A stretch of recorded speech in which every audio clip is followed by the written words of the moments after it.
legislature ki vai po na hi Indian dan pi article number 3 chule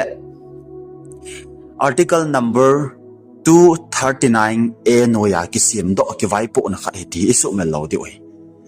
he chi ki vai po na sunga hi MLA 30 ding chule MLA thum governor ai lo le central government in nominate a bolding hi party ho akona atam kai pen hon leader ding akilhan ding o hichi akilhang do pa chu Indian president in chief minister dinga appoint a bolding hi chief minister pan member 30 sunga kona 10% ti chu mi thum cabinet minister pan muntu dinga propose a bolding hichi president in appointment apikit dinga hi so teng ta le ki vai po na hichi ki vai po na UT ki vai po na in a hop gam sung chu Pondicherry model ki vai hom nam a hop ding gam ho hi government to kinup to na dung zu ya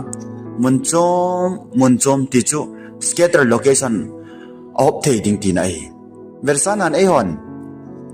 imu diu hitale Manipur sunga district chom ho ti ta lo state chom a chang ku ki ho jong a hop thei ding ti na hi jengin chole hichi UT thanei na ho hi ga vekit lewen member of legislative assembly in